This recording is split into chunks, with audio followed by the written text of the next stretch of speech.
What's up, YouTube, fish tube and fish fams? This is Rob with DeFreese Aquariums, coming to you today with kind of an off-the-cuff video. The other day, today's Thursday, so Tuesday night, I just happened to catch the last half hour, 20 minutes of Susan from SLC Aquatics live stream. And shortly after being in there, she had played a bit that I had done. I was a guest on her live stream 2 years ago, and I was goofing off in DJ mode, and she has sound bites from the live stream that she uses as part of her ad or her commercial. Thank you so much for her channel. So I decided to sit down after the live stream and I rewatched that live stream that I had done with her 2 years ago. That wasn't good enough. So I hadn't really been doing a lot on YouTube due to various reasons. And it kind of sparked me again. Now, here's something, and I think the main reason I'm doing this quick video was after watching that, with my new girlfriend, trying to give her a little insight into the fish fam, into what I've done, what I do, how I help out, and things like that, was I went back to various videos with her. I think I probably did it more for myself, but to kind of show her the span. So this particular span goes from 2007 to date. So there were videos that were 2 years, there were videos that were 3, 4, 9. So my point is that you should take time, if you haven't done so, to go back and watch your videos. One reason is to see how you've changed through the years, see if you've become more polished. For some, to see if you lost what it was that people were drawn to you in your channel. I don't mean this in a negative manner. I mean it in a constructive manner. So if your channel is kind of flat and your subscriptions aren't going up, you can go back through your YouTube library and take a look at what videos were doing well, watch the video, see if anything in your personas changed, your delivery, your content, and things of that nature. And you can use that as a barometer or a benchmark to gauge your success going forward. Now for me, my channel started out as more of a motorcycle and motorcycle rally.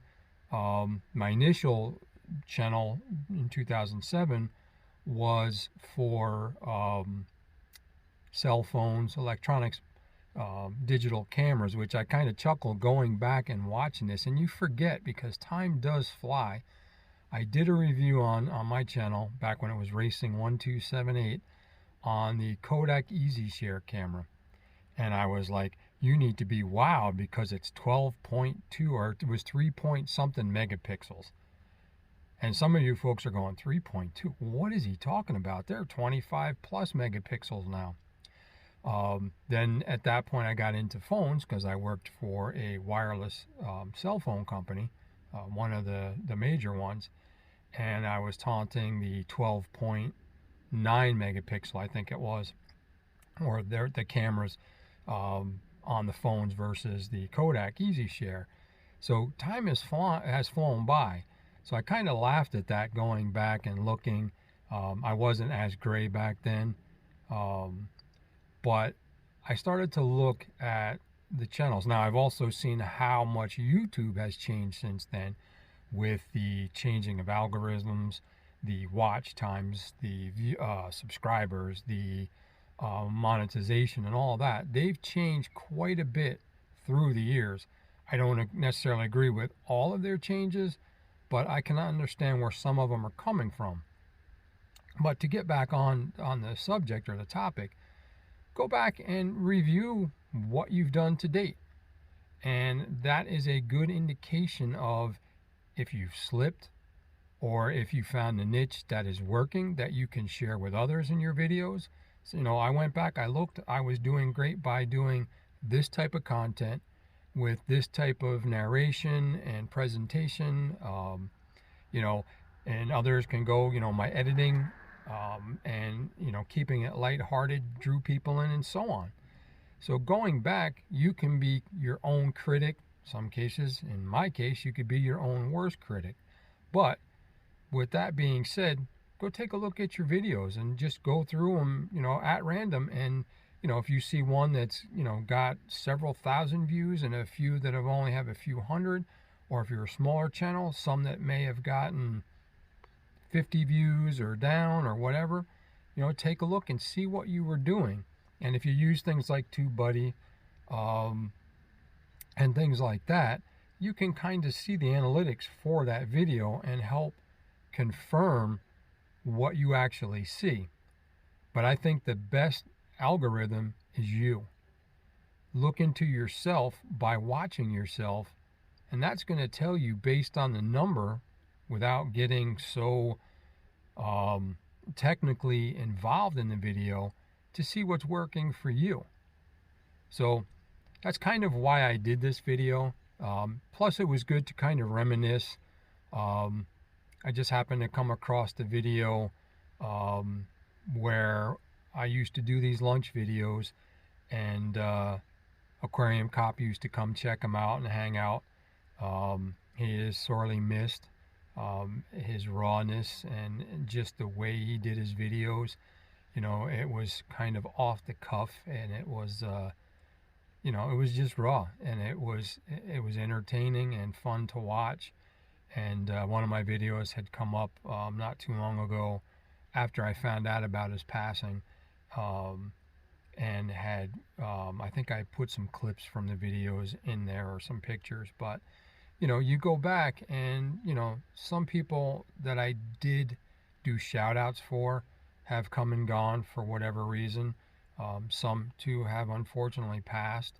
But it doesn't hurt to go down memory row, memory lane, memory road, whatever you want to call it, and just take a look at your channel and see how far you have come as a creator. In some cases, you'll be surprised. My girlfriend actually got a kick out of it, because she's like, you're not nervous, you joke, you have a good time, and you're relaxed and natural. And I've kind of helped a few of the big channels that are now big, kind of come out from showing, videos of the fish tanks and, everything but themselves. And there were a few, Susan actually about SLC was nervous about getting in front of the camera, and we spoke, and quite a few times I said, just go out there and be yourself and have fun with it. And I've watched her channel skyrocket. One Fish, Two Fish, ROC, and there's a few other ones that I've watched and kind of gave some constructive criticism, helpful criticism. And they took it and ran with it, and they added their touch to it, and their channels have skyrocketed as well. So go back, take a look. You might be pleasantly surprised. You may come across a few memories that you forgot about, a few laughs. I mean, I look back at some of my videos and I kind of think, what was I thinking? Why did I do that? But the common theme was trying to help out fellow fish keepers, fellow hobbyists. And regardless of what my avenue was at the time, that being cell phones, digital cameras, then segueing and maturing into motorcycles and motorcycle rallies and the lifestyle in general, to now going fish related. And it's been doing the fish fish fam stuff probably 5+ years now. I remember when Corey only had a few thousand subscribers, so I've been around quite a while. And as I look back, I realized there were some videos that I did that were non-fish related. They were non-digital technology. I did one on a tent, an Ozark tent that I use every year for my working vacation, ironically at a motorcycle rally, which is a working vacation for me. It's, you know, pretty much 7 days, but it's a fun 7 days. That video just by itself, and it was in the rain, so I was giving people an unadulterated, raw video about this tent and my thoughts and reviews on it. And it was upwards of 16,000 likes, or 16,000 views. And the watch time, you know, was through the roof. And even the part 2 video or part 1 video, you know, are probably my 2 biggest videos that I have on my channel. And I have probably 150 plus videos on my channel. And it just turns out that that particular video, you know, is getting a lot of views and a lot of results. Now, like I said, going back and looking at your channel, you know, with that being said, you think, well, you know, your niche was doing the video on the tent. The downside to that is, yes, I got a lot of watch time and definitely a lot of views. The downside is because of what the content consisted of and what my channel is geared to. I see a lot of creators with multi-platforms, and you know, some are doing well, other ones are kind of stagnant in their subscribers growth and things like that, and some people are fine with that. In my case, because my channel is predominantly fish related, I don't get subscribers from the videos from the tent or videos for the digital content back in the day, you know, for phone reviews and digital cameras. So, you know, it's kind of a double-edged sword, you know, especially with the new algorithms. So going back and seeing that video made me think, you know, what tips can I take from that video and apply it to my fish-based videos to get that type of fire lit in my videos, the subscribers and the watch times. You know, and who knows, on those videos, maybe somebody just happens to be a fish hobbyist and I may gain a subscriber or two. But it's definitely not going to grow my channel rapidly. So, you know, I kind of take that with a grain of salt because, you know, it's the content. So I think I've babbled on enough. I just wanted to send this video out and give you guys an idea. You know, go back and look at your stuff and see how far you've come. See what changes you may need to make or what changes you made and worked for you. You know, and then pass it along, pay it forward. Do a video, you know, if you have, you know, can't think of, you know, what video I'm going to do, which at least for me as a creator is probably one of my biggest things is, okay, I don't really want to reinvent the wheel, but sometimes we have to. So with something like this, you can pay it forward and go, you know, I went back, I looked at a lot of my videos, I saw this video didn't do well, and this is why I think it didn't, and this video did fantastic, and this is why I think it did, you know, and help others. I mean, that's kind of what the Team Green Alliance group on Facebook is for, was to help people improve their channel, try to help them achieve their various goals, whether it be watch time, subscribers, content, ideas for content, and editing and things and beyond. So I hope you enjoyed this. I hope that, you know, it helped you in some form or fashion. I mean, for me, a trip down memory lane, and that's the word I was looking for, down memory lane, the phrase. I actually had a few laughs and had a few smiles because I didn't realize just how much I was cutting up during Susan's live stream. But, you know, for those of you who are watching that don't do videos, or if you do videos and you don't really get in front of the camera, my word of advice to you is be yourself and have fun with it. Because if you don't, and it's a chore, it's not a labor of love, it becomes a job. And for some, including myself at some point, you burn out. I had YouTube burnout where it wasn't fun, I wasn't having a good time doing it, and I think it kind of came across in a lot of my videos.